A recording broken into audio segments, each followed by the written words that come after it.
Blackwater Ben by William Durbin. Chapter 22, Boiling Up. As soon as the sisters left, Pa and the boys headed for the boiling up shack. Now that the weather had turned cold, Poultice Peace was about the only Jack who took a bath. But no matter how bitter it got, Ben and Nevers still had to go to the boiling up shack once a week and lend her under the aprons and towels, and Pa insisted that he and his cookies bathe. Ben had gone down earlier in the day and started a fire in the stove because it took a couple hours to heat enough water to fill the wash tub. Pa slipped off his clothes and took the first turn in the tub. If we had a few Finlanders around here, there'd be more fellows who cared about keeping themselves clean, he said. Ben had heard that camps with Finnish men often built a separate sauna for bathing. We'd also have to eat fish soup, Nevers said. That's true, Pa chuckled. He looked at Nevers, who was sitting on the bench next to Ben. Do you miss Carolina now that we're getting a touch of winter? Nevers nodded. I get most lonesome at Christmas.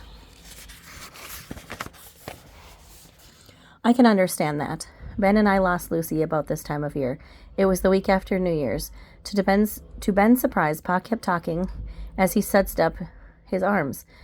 She caught a sudden fever. Ben was only 2 at the time. Lucy had doted on Ben since the day he was born. When we first got married, I was afraid that she wouldn't be happy giving up her teaching job. She wanted to tell the school board that it wasn't right to fire a gal the minute she took a husband, but she decided there was no use fighting. I still remember her standing with her other hands on her hip and her dark eyes flashing. All that school board does is talk policy, she said, when they should be looking out for the good of the children. Pa looked at Ben. From the minute you was born, Lucy turned all her teaching energy to you. Though most mamas jabber baby talk at their little ones, she spoke like you were a tiny scholar, all wrapped up in swaddling clothes. I'll never forget one evening in particular. I had just hauled in an armful of wood, and she was standing by the window holding you in her arms.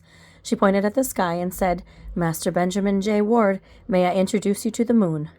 And she went on to give you a regular astronomy lesson. I didn't understand half of what she was saying, but you smiled like you were soaking in every word. This was the sort of story that Ben had been begging Pa to tell. Could his mother be the reason Ben had always enjoyed looking at the night sky? Later that same week, Lucy took sick. Pa's shoulders sagged as he finished rinsing himself off. I wanted to fetch the doc, but she said we couldn't afford it. Pa's right hand suddenly gripped the side of the tub so hard that his knuckles turned white. I shouldn't have listened. By the time I rode to town, it was too late. There was no way you could have known, Ben said. I should have gone sooner. Pa's voice switched back to his head-cook tone, and he toweled off and dressed without another word. After Pa left, Ben and Nevers flipped to see who got second in the washtub, and Ben won. While Ben washed up, Nevers said, It sounded like your mother was a mighty fine lady. You know as much as I do about her. That's not true. Pa never talks like he just did now. I've got to put together the bits of stories from what I hear from other folks. You know lots more than you realize. What do you mean? Ben frowned. You're her son, ain't you? Half of what you are came directly from your ma. You already know a heap more than any old story could tell you, so maybe I need to be looking for answers a little closer to home. You learn fast for a Minnesota boy, Nevers tossed a towel to Ben, and you're better get out of the tub before icicles start forming in my bathwater.